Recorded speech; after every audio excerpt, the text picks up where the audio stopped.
Xingu by Edith Wharton. Mrs. Ballinger is one of the ladies who pursue culture in bands, as though it were dangerous to meet alone. To this end she had founded the Lunch Club, an association composed of herself and several other indomitable huntresses of erudition. The Lunch Club, after 3 or 4 winters of lunching and debate, had acquired such local distinction that the entertainment of distinguished strangers became one of its accepted functions, in recognition of which it duly extended to the celebrated Osric Dane, on the day of her arrival in Hillbridge, an invitation to be present at the next meeting. The club was to meet at Mrs. Ballinger's. The other members, behind her back, were of one voice in deploring her unwillingness to cede her rights in favor of Mrs. Plinth, whose house made a more impressive setting for the entertainment of celebrities, while, as Mrs. Leveret observed, there was always the picture gallery to fall back on. Mrs. Plinth made no secret of sharing this view. She had always regarded it as one of her obligations to entertain the Lunch Club's distinguished guests. Mrs. Plinth was almost as proud of her obligations as she was of her picture gallery. She was in fact fond of implying that the one possession implied the other, and that only a woman of her wealth could afford to live up to a standard as high as that which she had set herself.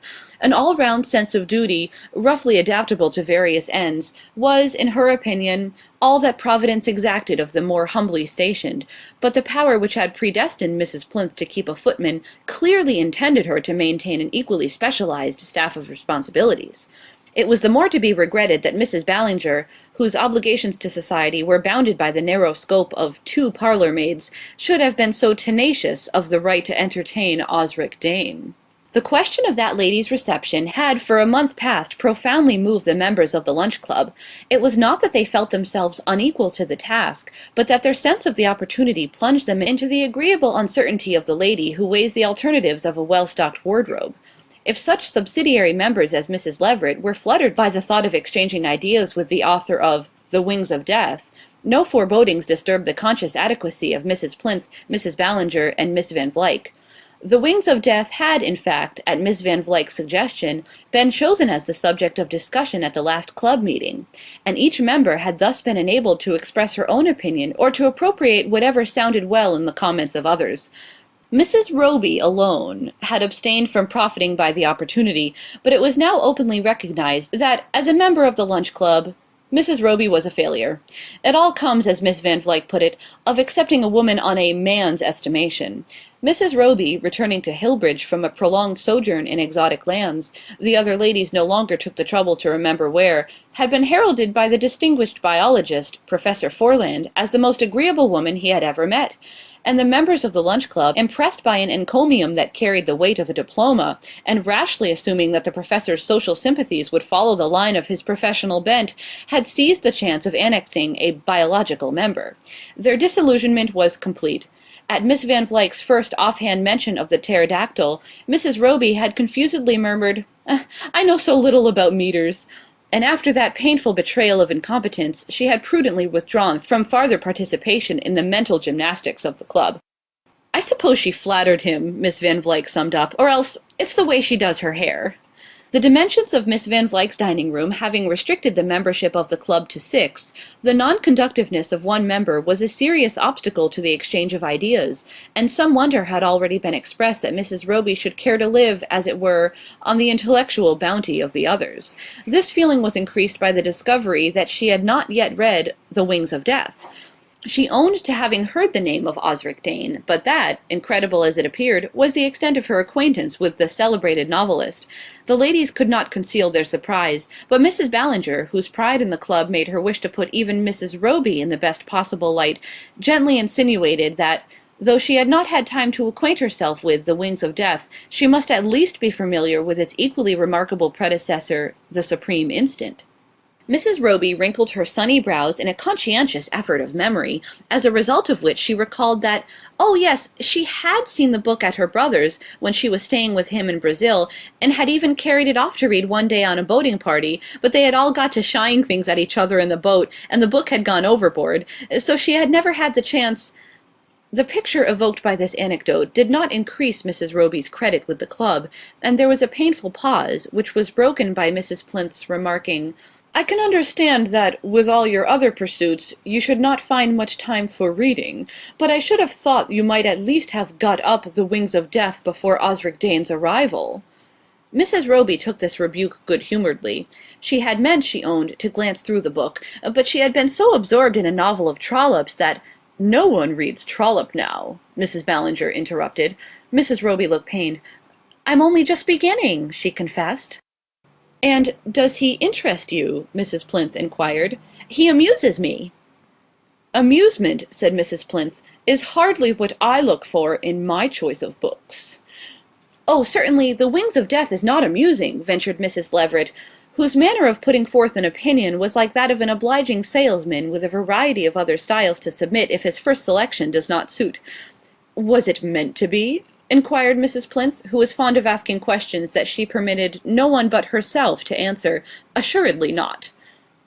"Assuredly not, that is what I was going to say," assented Mrs. Leveret, hastily rolling up her opinion and reaching for another.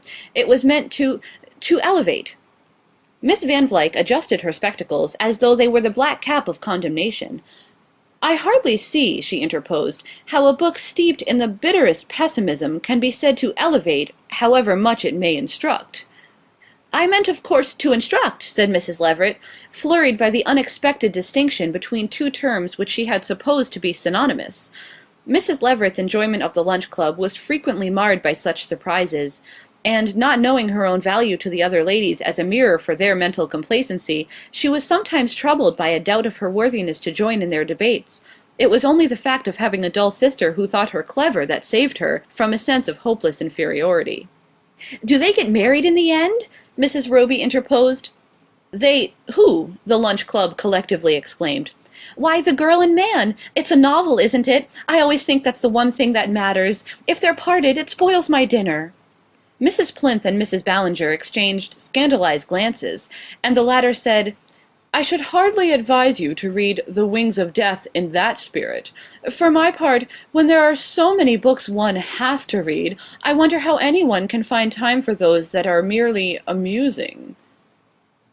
"The beautiful part of it," Laura Glyde murmured, "is surely just this, that no one can tell how The Wings of Death ends. Osric Dane, overcome by the awful significance of her own meaning, has mercifully veiled it, perhaps even from herself, as Apelles, in representing the sacrifice of Iphigenia, veiled the face of Agamemnon." "What's that? Is it poetry?" whispered Mrs. Leveret to Mrs. Plinth, who, disdaining a definite reply, said coldly, "You should look it up. I always make it a point to look things up." Her tone added, "Though I might easily have it done for me by the footman." "I was about to say," Miss Van Vlyck resumed, "that it must always be a question whether a book can instruct unless it elevates." "Oh," murmured Mrs. Leveret, now feeling herself hopelessly astray. "I don't know," said Mrs. Ballinger, scenting in Miss Van Vlyck's tone a tendency to depreciate the coveted distinction of entertaining Osric Dane. "I don't know that such a question can seriously be raised as to a book which has attracted more attention among thoughtful people than any novel since Robert Elsmere." "Oh, but don't you see," exclaimed Laura Glyde, "that it's just the dark hopelessness of it all, the wonderful tone scheme of black on black, that makes it such an artistic achievement? It reminded me, when I read it, of Prince Rupert's Meunier Noir. The book is etched, not painted, yet one feels the colour values so intensely." "Who is he?" Mrs. Leveret whispered to her neighbour. "Someone she's met abroad?" "The wonderful part of the book," Mrs. Ballinger conceded, "is that it may be looked at from so many points of view. I hear that as a study of determinism, Professor Lupton ranks it with The Data of Ethics." "I'm told that Osric Dane spent 10 years in preparatory studies before beginning to write it," said Mrs. Plinth. "She looks up everything, verifies everything. It has always been my principle, as you know. Nothing would induce me now to put aside a book before I'd finished it, just because I can buy as many more as I want." "And what do you think of The Wings of Death?" Mrs. Roby abruptly asked her. It was the kind of question that might be termed out of order, and the ladies glanced at each other as though disclaiming any share in such a breach of discipline. They all knew there was nothing Mrs. Plinth so much disliked as being asked her opinion of a book. Books were written to be read. If one read them, what more could be expected? To be questioned in detail regarding the contents of a volume seemed to her as great an outrage as being searched for smuggled laces at the custom house.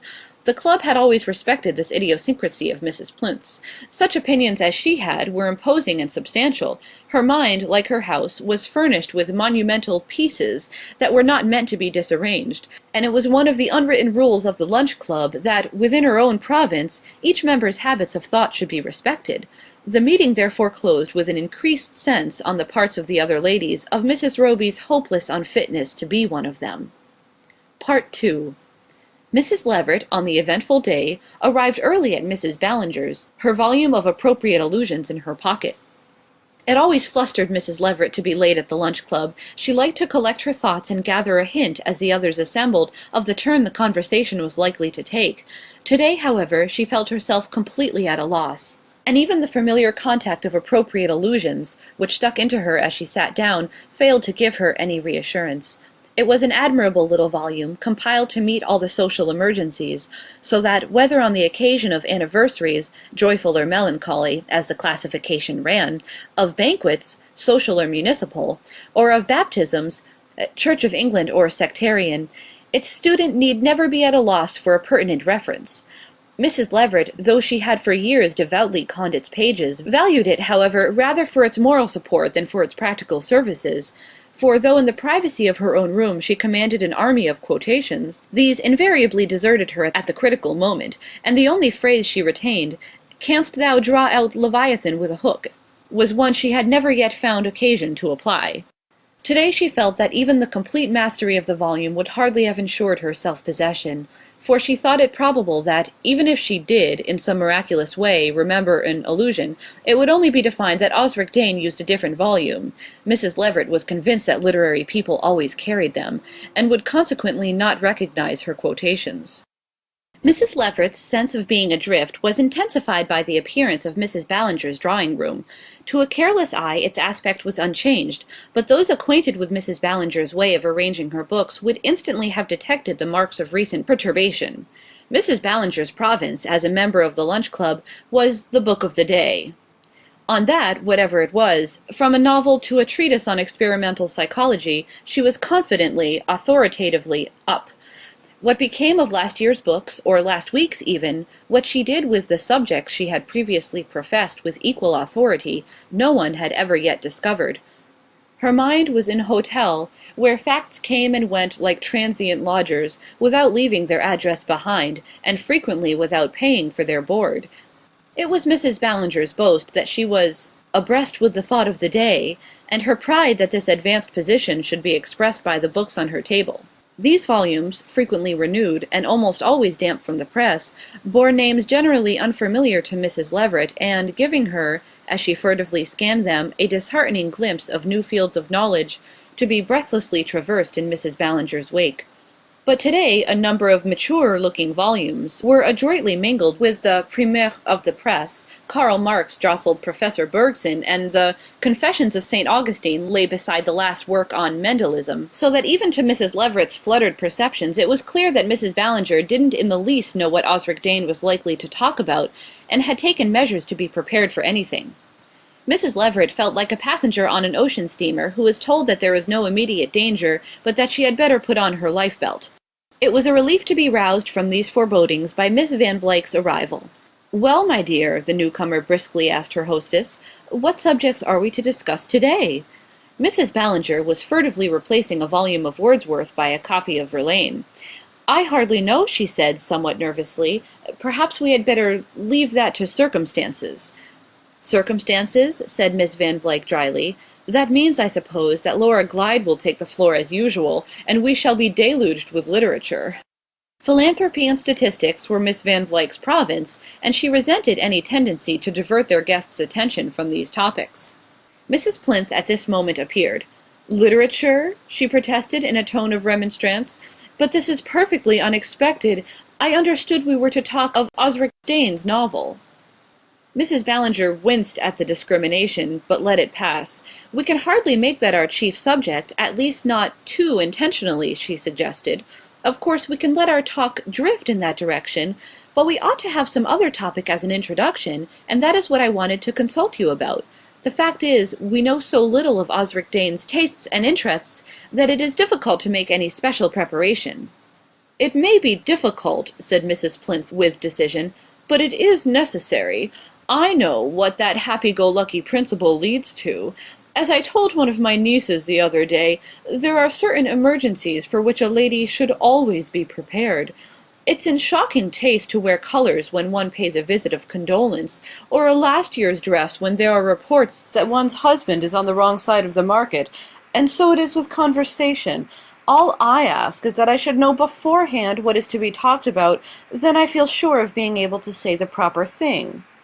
"I quite agree with you," Mrs. Ballinger assented, "but—" And at that instant, heralded by the fluttered parlour-maid, Osric Dane appeared upon the threshold. Mrs. Leveret told her sister afterward that she had known at a glance what was coming. She saw that Osric Dane was not going to meet them half-way. That distinguished personage had indeed entered with an air of compulsion not calculated to promote the easy exercise of hospitality.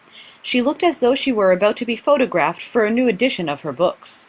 The desire to propitiate a divinity is generally in inverse ratio to its responsiveness, and the sense of discouragement produced by Osric Dane's entrance visibly increased the Lunch Club's eagerness to please her. Any lingering idea that she might consider herself under an obligation to her entertainers was at once dispelled by her manner. As Mrs. Leveret said afterward to her sister, she had a way of looking at you that made you feel as if there was something wrong with your hat. This evidence of greatness produced such an immediate impression on the ladies that a shudder of awe ran through them when Mrs. Roby, as their hostess led the great personage into the dining-room, turned back to whisper to the others, "What a brute she is!" The hour about the table did not tend to revise this verdict. It was passed by Osric Dane in the silent deglutition of Mrs. Ballinger's menu, and by the members of the club in the emission of tentative platitudes, which their guests seemed to swallow as perfunctorily as the successive courses of the luncheon. Mrs. Ballinger's reluctance to fix a topic had thrown the club into a mental disarray, which increased with the return to the drawing-room, where the actual business of discussion was to open. Each lady waited for the other to speak, and there was a general shock of disappointment when their hostess opened the conversation by the painfully commonplace enquiry, "Is this your first visit to Hillbridge?" Even Mrs. Leveret was conscious that this was a bad beginning, and a vague impulse of deprecation made Miss Glyde interject, "It is a very small place indeed." Mrs. Plinth bristled. "We have a great many representative people," she said, in the tone of one who speaks for her order. Osric Dane turned to her. "What do they represent?" she asked. Mrs. Plinth's constitutional dislike to being questioned was intensified by her sense of unpreparedness, and her general reproachful glance passed the question on to Mrs. Ballinger. "Why," said that lady, glancing in turn at the other members, "as a community I hope it is not too much to say that we stand for culture." "For art," Miss Glyde interjected. "For art and literature," Mrs. Ballinger amended. "And for sociology, I trust," snapped Miss Van Vlyck. "We have a standard," said Mrs. Plinth, feeling herself suddenly secure on the vast expanse of a generalization. And Mrs. Leveret, thinking there must be room for more than one on so broad a statement, took courage to murmur, "Oh, certainly, we have a standard." "The object of our little club," Mrs. Ballinger continued, "is to concentrate the highest tendencies of Hillbridge, to centralize and focus its intellectual effort." This was felt to be so happy that the ladies drew an almost audible breath of relief. "We aspire," the President went on, "to be in touch with whatever is highest in art, literature, and ethics." Osric Dane again turned to her. "What ethics?" she asked. A tremor of apprehension encircled the room. None of the ladies required any preparation to pronounce on a question of morals, but when they were called ethics it was different. The club, when fresh from the Encyclopaedia Britannica, the Reader's Handbook, or Smith's Classical Dictionary, could deal confidently with any subject, but when taken unawares it had been known to define agnosticism as a heresy of the early church and Professor Froude as a distinguished histologist, and such minor members as Mrs. Leveret still secretly regarded ethics as something vaguely pagan. Even to Mrs. Ballinger, Osric Dane's question was unsettling, and there was a general sense of gratitude when Laura Glyde leaned forward to say, with her most sympathetic accent, "You must excuse us, Mrs. Dane, for not being able, just at present, to talk of anything but the wings of death." "Yes," said Miss Van Vlyck, with a sudden resolve to carry the war into the enemy's camp, "we are so anxious to know the exact purpose you had in mind in writing your wonderful book." "You will find," Mrs. Plinth interposed, "that we are not superficial readers." "We are eager to hear from you," Miss Van Vlyck continued, "if the pessimistic tendency of the book is an expression of your own convictions, or—" Or merely, Miss Glyde thrust in, a sombre background brushed in to throw your figures into more vivid relief. Are you not primarily plastic? I have always maintained, Mrs. Ballinger interposed, that you represent the purely objective method. Osric Dane helped herself critically to coffee. How do you define objective? She then inquired. There was a flurried pause before Laura Glyde intensely murmured, In reading you, we don't define, we feel. Osric Dane smiled. The cerebellum, she remarked, is not infrequently the seat of the literary emotions. And she took a second lump of sugar. The sting that this remark was vaguely felt to conceal was almost neutralized by the satisfaction of being addressed in such technical language. Ah, the cerebellum, said Miss Van Vlyck complacently. The club took a course in psychology last winter. Which psychology? Asked Osric Dane. There was an agonizing pause, during which each member of the club secretly deplored the distressing inefficiency of the others. Only Mrs. Roby went on placidly sipping her chartreuse. At last Mrs. Ballinger said, with an attempt at a high tone, Well, really, you know, it was last year that we took psychology, and this winter we have been so absorbed in— She broke off, nervously trying to recall some of the club's discussions, but her faculties seemed to be paralyzed by the petrifying stare of Osric Dane. What had the club been absorbed in? Mrs. Ballinger, with a vague purpose of gaining time, repeated slowly, We've been so intensely absorbed in— Mrs. Roby put down her liqueur glass and drew near the group with a smile. In Xingu? She gently prompted. A thrill ran through the other members. They exchanged confused glances, and then, with one accord, turned a gaze of mingled relief and interrogation on their rescuer. The expression of each denoted a different phase of the same emotion. Mrs. Plinth was the first to compose her features to an air of reassurance. After a moment's hasty adjustment, her look almost implied that it was she who had given the word to Mrs. Ballinger. Xingu, of course! Exclaimed the latter with her accustomed promptness, while Miss Van Vlyck and Laura Glyde seemed to be plumbing the depths of memory, and Mrs. Leveret, feeling apprehensively for appropriate allusions, was somehow reassured by the uncomfortable pressure of its bulk against her person. Osric Dane's change of countenance was no less striking than that of her entertainers. She too put down her coffee cup, but with a look of distinct annoyance. She too wore, for a brief moment, what Mrs. Roby afterward described as the look of feeling for someone in the back of her head, and before she could dissemble these momentary signs of weakness, Mrs. Roby, turning to her with a deferential smile, had said, And we've been so hoping that today you would tell us just what you think of it.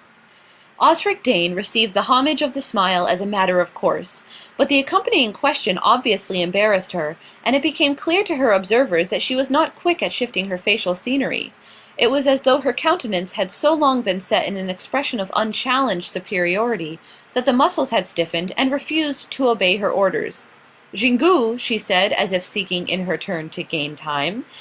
Mrs. Roby continued to press her. Knowing how engrossing the subject is, you will understand how it happens that the club has let everything else go to the wall for the moment. Since we took up Xingu, I might almost say, were it not for your books, that nothing else seems to us worth remembering. Osric Dane's stern features were darkened rather than lit up by an uneasy smile. I am glad to hear that you make one exception, she gave out between narrowed lips. Oh, of course, Mrs. Roby said prettily, but as you have shown us that, so very naturally, you don't care to talk of your own things, we really can't let you off from telling us exactly what you think about Xingu, especially, she added with a still more persuasive smile, as some people say that one of your last books was saturated with it. It was an it, then. The assurance sped like fire through the parched minds of the other members. In their eagerness to gain the least little clue to Xingu, they almost forgot the joy of assisting at the discomfiture of Mrs. Dane. The latter reddened nervously under her antagonist's challenge. May I ask, she faltered out, to which of my books you refer? Mrs. Roby did not falter. That's just what I want you to tell us, because, though I was present, I didn't actually take part. Present at what? Mrs. Dane took her up, and for an instant the trembling members of the lunch club thought that the champion Providence had raised up for them had lost a point. But Mrs. Roby explained herself gaily. At the discussion, of course, and so we're dreadfully anxious to know just how it was that you went into the Xingu. There was a portentous pause, a silence so big with incalculable dangers that the members with one accord checked the words on their lips, like soldiers dropping their arms to watch a single combat between their leaders. Then Mrs. Dane gave expression to their inmost dread by saying sharply, Ah, You say the Xingu, do you?" Mrs. Roby smiled undauntedly. "It is a shade pedantic, isn't it? Personally, I always drop the article, but I don't know how the other members feel about it." The other members looked as though they would willingly have dispensed with this appeal to their opinion, and Mrs. Roby, after a bright glance about the group, went on, "They probably think, as I do, that nothing really matters except the thing itself. Except Xingu." No immediate reply seemed to occur to Mrs. Dane, and Mrs. Ballinger gathered courage to say, "Surely everyone must feel that about Xingu." Mrs. Plinth came to her support with a heavy murmur of assent, and Laura Glyde sighed out emotionally, "I have known cases where it has changed a whole life."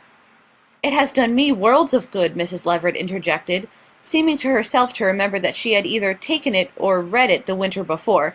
"Of course," Mrs. Roby admitted, "the difficulty is that one must give up so much time to it. It's very long." "I can't imagine," said Miss Van Vlyck, "grudging the time given to such a subject." "And deep in places," Mrs. Roby pursued. "So then it was a book. And it isn't easy to skip." "I never skip," said Mrs. Plinth dogmatically. "Ah, it's dangerous to, in Xingu. Even at the start there are places where one can't. One must just wade through." "I should hardly call it wading," said Mrs. Ballinger sarcastically. Mrs. Roby sent her a look of interest. "Ah, you always found it went swimmingly?" Mrs. Ballinger hesitated. "Of course there are difficult passages," she conceded. "Yes, some are not at all clear, even," Mrs. Roby added, "if one is familiar with the original." "As I suppose you are," Osric Dane interposed, suddenly fixing her with a look of challenge. Mrs. Roby met it by a deprecating gesture. "Oh, it's really not difficult up to a certain point, though some of the branches are very little known, and it's almost impossible to get at the source." "Have you ever tried?" Mrs. Plinth inquired, still distrustful of Mrs. Roby's thoroughness. Mrs. Roby was silent for a moment. Then she replied with lowered lids. "No, but a friend of mine did. A very brilliant man, and he told me it was best for women not to." A shudder ran around the room. Mrs. Leveret coughed so that the parlour maid, who was handing the cigarettes, should not hear. Miss Van Vlyck's face took on a nauseated expression, and Mrs. Plinth looked as if she were passing someone she did not care to bow to. But the most remarkable result of Mrs. Roby's words was the effect they produced on the Lunch Club's distinguished guest. Osric Dane's impassive features suddenly softened to an expression of the warmest human sympathy, and edging her chair toward Mrs. Roby's, she asked, "Did he really? And did you find he was right?" Mrs. Ballinger, in whom annoyance at Mrs. Roby's unwonted assumption of prominence was beginning to displace gratitude for the aid she had rendered, could not consent to her being allowed, by such dubious means, to monopolize the attention of their guest. If Osric Dane had not enough self-respect to resent Mrs. Roby's flippancy, at least the Lunch Club would do so in the person of its president. Mrs. Ballinger laid her hand on Mrs. Roby's arm. "We must not forget," she said with a frigid amiability, "that absorbing as Xingu is to us, it may be less interesting to—" "Oh no, on the contrary, I assure you," Osric Dane intervened. "To others," Mrs. Ballinger finished firmly, "and we must not allow our little meeting to end without persuading Mrs. Dane to say a few words to us on a subject which, today, is much more present in all our thoughts. I refer, of course, to The Wings of Death."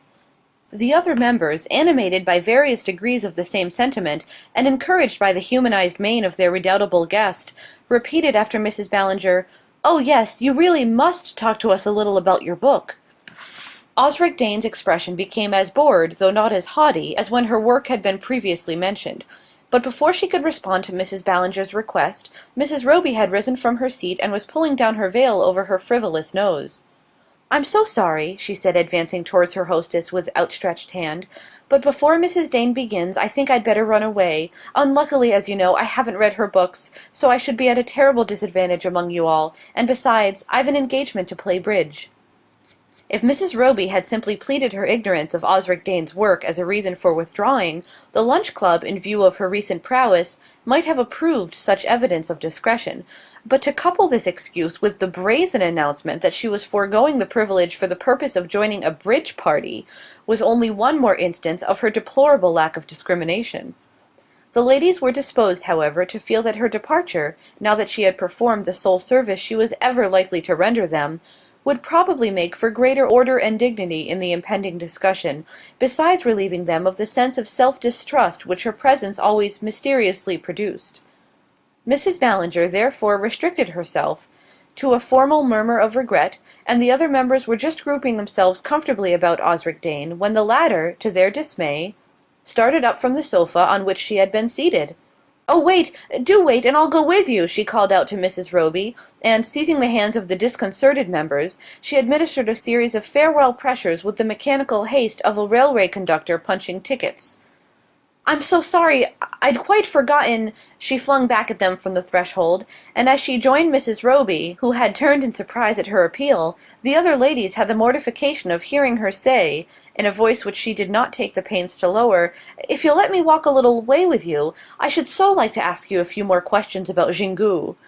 The incident had been so rapid that the door closed on the departing pair before the other members had time to understand what was happening. Then a sense of the indignity put upon them by Osric Dane's unceremonious desertion began to contend with the confused feeling that they had been cheated out of their due without exactly knowing how or why.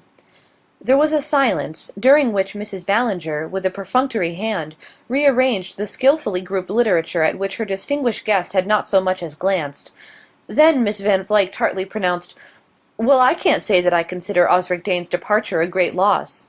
This confession crystallized the resentment of the other members, and Mrs. Leveret exclaimed, "I do believe she came on purpose to be nasty." It was Mrs. Plinth's private opinion that Osric Dane's attitude toward the lunch club might have been very different had it welcomed her in the majestic setting of the Plinth drawing-rooms. But not liking to reflect on the inadequacy of Mrs. Ballinger's establishment, she sought a roundabout satisfaction in depreciating her lack of foresight. "I said from the first that we ought to have had a subject ready. It's what always happens when you're unprepared. Now, if we'd only got up Xingu—" The slowness of Mrs. Plinth's mental processes was always allowed for by the club, but this instance of it was too much for Mrs. Ballinger's equanimity. "Xingu," she scoffed. "Why, it was the fact of our knowing so much more about it than she did, unprepared though we were, that made Osric Dane so furious. I should have thought that was plain enough to everybody." This retort impressed even Mrs. Plinth, and Laura Glyde, moved by an impulse of generosity, said, "Yes, we really ought to be grateful to Mrs. Roby for introducing the topic. It may have made Osric Dane furious, but at least it made her civil." "I am glad we were able to show her," added Miss Van Vlyck, "that a broad and up-to-date culture is not confined to the great intellectual centres." This increased the satisfaction of the other members, and they began to forget their wrath against Osric Dane in the pleasure of having contributed to her discomfiture. Miss Van Vlyck thoughtfully rubbed her spectacles. "What surprised me most," she continued, "was that Fanny Roby should be so up on Xingu." This remark threw a slight chill on the company, but Mrs. Ballinger said with an air of indulgent irony, "Mrs. Roby always has the knack of making a little go a long way. Still, we certainly owe her a debt for happening to remember that she'd heard of Xingu." And this was felt by the other members to be a graceful way of cancelling once for all the club's obligation to Mrs. Roby.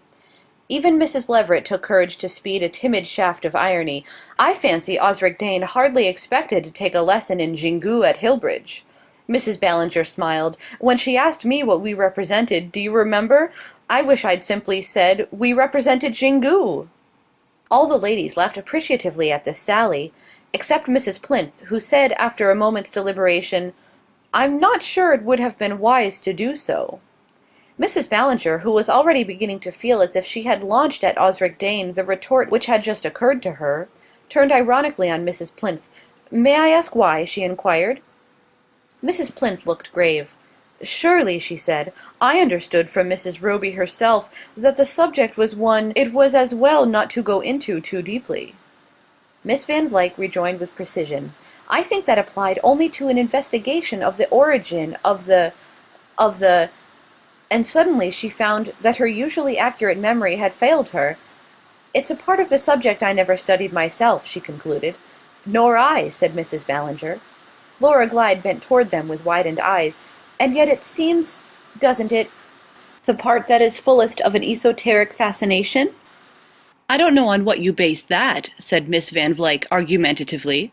"Well, didn't you notice how intensely interested Osric Dane became as soon as she heard what the brilliant foreigner—he was a foreigner, wasn't he?—had told Mrs. Roby about the origin of the right— or whatever you call it?" Mrs. Plinth looked disapproving, and Mrs. Ballinger visibly wavered. Then she said, "It may not be desirable to touch on that part of the subject in general conversation, but from the importance it evidently has to a woman of Osric Dane's distinction, I feel as if we ought not to be afraid to discuss it among ourselves, without gloves, though with closed doors if necessary." "I'm quite of your opinion," Miss Van Vlyck came briskly to her support, "on condition, that is, that all grossness of language is avoided."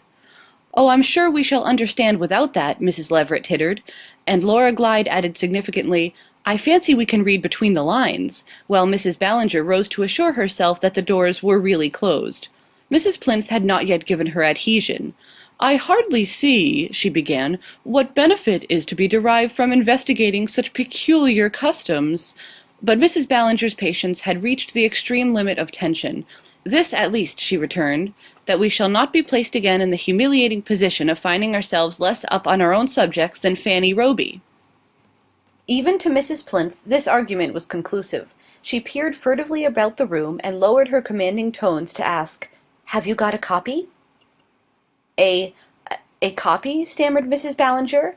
She was aware that the other members were looking at her expectantly, and that this answer was inadequate, so she supported it by asking another question, "A copy of what?" Her companions bent their expectant gaze on Mrs. Plinth, who, in turn, appeared less sure of herself than usual. "Why, of the book," she explained. "What book?" snapped Mrs. Van Vlyck, almost as sharply as Osric Dane. Mrs. Ballinger looked at Laura Glyde, whose eyes were interrogatively fixed on Mrs. Leveret.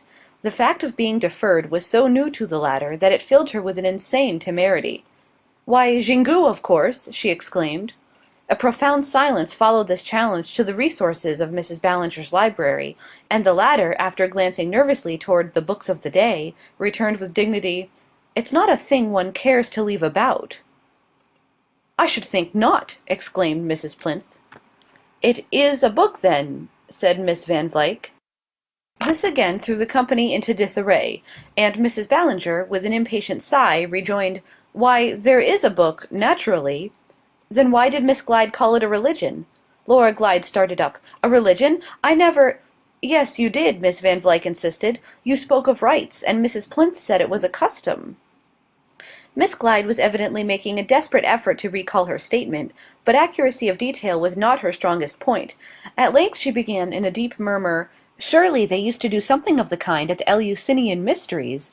"Oh," said Miss Van Vlyck, on the verge of disapproval, and Mrs. Plinth protested, "I understood there was to be no indelicacy." Mrs. Ballinger could not control her irritation. "Really, it is too bad that we should not be able to talk the matter over quietly among ourselves. Personally, I think that if one goes into Xingu at all—" "Oh, so do I!" cried Miss Glyde. "And I don't see how one can avoid doing so if one wishes to keep up with the thought of the day." Mrs. Leveret uttered an exclamation of relief. "There, that's it," she interposed. "What's it?" the President took her up. "Why, it's a thought. I mean, a philosophy." This seemed to bring a certain relief to Mrs. Ballinger and Laura Glyde, but Miss Van Vlyck said, "Excuse me if I tell you that you're all mistaken. Xingu happens to be a language." "A language!" the Lunch Club cried. "Certainly. Don't you remember Fanny Roby saying that there were several branches and that some were hard to trace? What could that apply to but dialects?" Mrs. Ballinger could no longer restrain a contemptuous laugh. "Really, if the Lunch Club has reached such a pass that it has to go to Fanny Roby for instruction on a subject like Xingu, it had almost better cease to exist." "It's really her fault for not being clearer," Laura Glyde put in. "Oh, clearness and Fanny Roby," Mrs. Ballinger shrugged. "I dare say we shall find she was mistaken on almost every point." "Why not look it up?" said Mrs. Plinth. As a rule, this recurrent suggestion of Mrs. Plinth's was ignored in the heat of discussion, and only resorted to afterward in the privacy of each member's home. But on the present occasion the desire to ascribe their own confusion of thought to the vague and contradictory nature of Mrs. Roby's statements caused the members of the Lunch Club to utter a collective demand for a book of reference. At this point the production of her treasured volume gave Mrs. Leveret, for a moment, the unusual experience of occupying the centre front. But she was not able to hold it long, for appropriate allusions contained no mention of Xingu. "Oh, that's not the kind of thing we want!" exclaimed Miss Van Vlyck. She cast a disparaging glance over Mrs. Ballinger's assortment of literature, and added impatiently, "Haven't you any useful books?" "Of course I have," replied Mrs. Ballinger indignantly. "I keep them in my husband's dressing-room." From this region, after some difficulty and delay, the parlour-maid produced the W through Z volume of an encyclopaedia, and, in deference to the fact that the demand for it had come from Miss Van Vluyck, laid the ponderous tome before her. There was a moment of painful suspense while Miss Van Vluyck rubbed her spectacles, adjusted them, and turned to Z, and a murmur of surprise when she said, "It isn't here." "I suppose," said Mrs. Plinth, "it's not fit to be put in a book of reference." "Oh, nonsense!" exclaimed Mrs. Ballinger. "Try X." Miss Van Vluyck turned back through the volume, peering short-sightedly up and down the pages, till she came to a stop and remained motionless, like a dog on a point. "Well, have you found it?" Mrs. Ballinger inquired, after a considerable delay. "Yes, I've found it," said Miss Van Vluyck in a queer voice. Mrs. Plinth hastily interposed, "I beg you won't read it aloud if there's anything offensive." Miss Van Vluyck, without answering, continued her silent scrutiny. "Well, what is it?" exclaimed Laura Glyde excitedly. "Do tell us," urged Mrs. Leveret, feeling that she would have something awful to tell her sister. Miss Van Vluyck pushed the volume aside and turned slowly toward the expectant group. "It's a river." "A river?" "Yes, in Brazil. Isn't that where she's been living?" "Who? Fanny Roby? Oh, but you must be mistaken. You've been reading the wrong thing," Mrs. Ballinger exclaimed, leaning over her to seize the volume. "It's the only Xingu in the encyclopedia, and she has been living in Brazil," Miss Van Vluyck persisted. "Yes, her brother has a consulship there," Mrs. Leveret interposed. "But it's too ridiculous. Why, we all remember studying Xingu last year, or the year before last," Mrs. Ballinger stammered. "I thought I did when you said so," Laura Glyde avowed. "I said so?" cried Mrs. Ballinger. "Yes, you said it had crowded everything else out of your mind." "Well, you said it had changed your whole life." "For that matter, Miss Van Vluyck said she had never grudged the time she'd given it."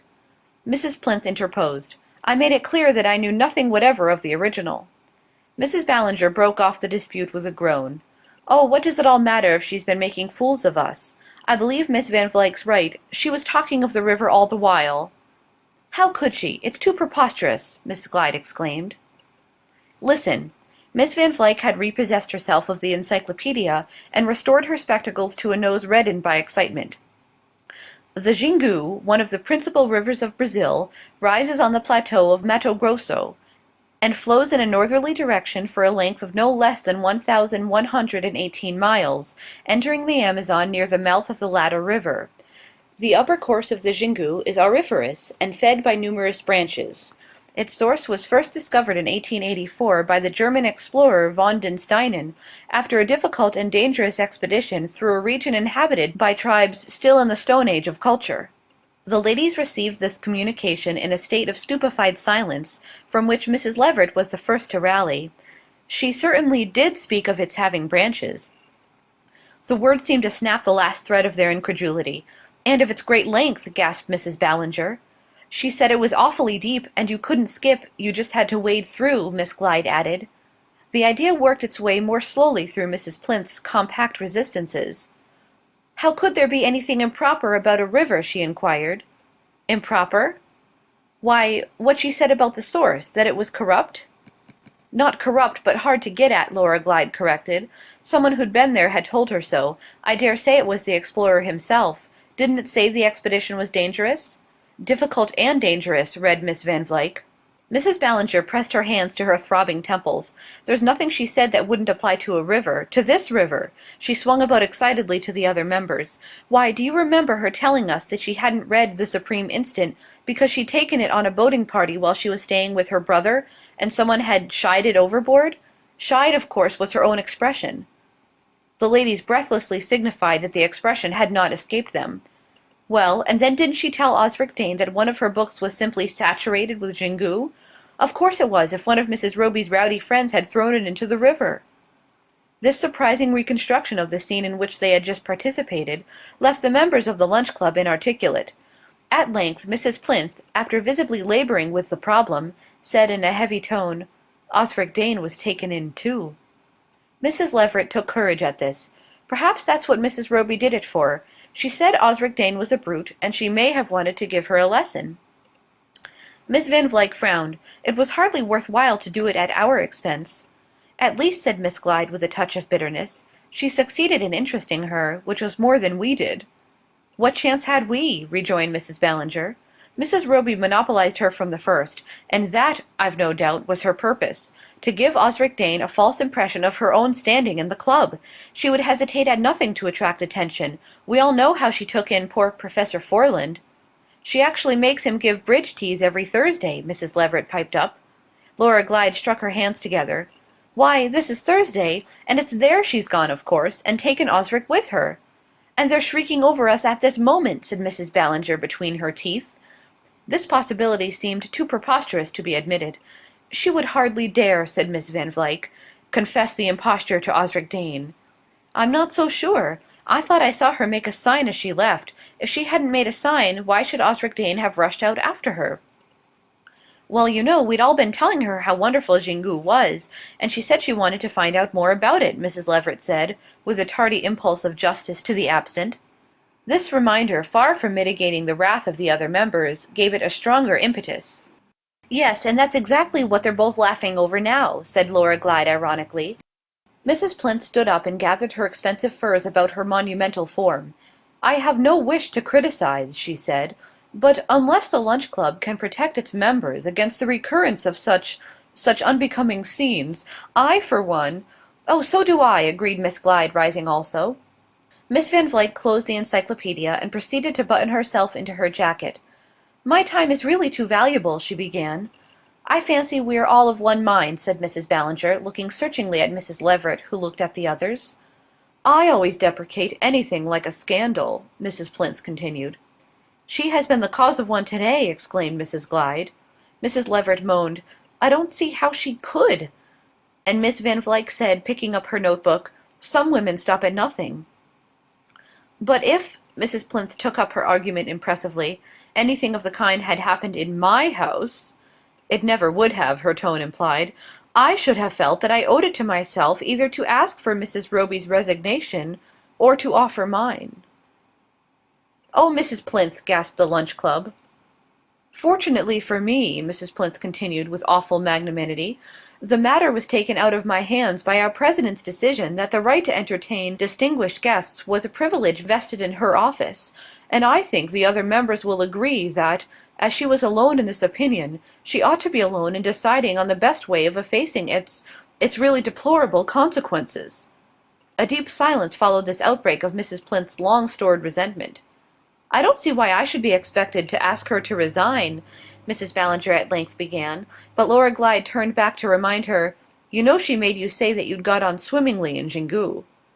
An ill-timed giggle escaped from Mrs. Leveret, and Mrs. Ballinger energetically continued, but you needn't think for a moment that I'm afraid to. The door of the drawing-room closed on the retreating backs of the Lunch Club, and the president of that distinguished association, seating herself at her writing-table, and pushing away a copy of The Wings of Death to make room for her elbow, drew forth a sheet of the club's notepaper, on which she began to write, My dear Mrs. Roby. End of Xingu by Edith Wharton.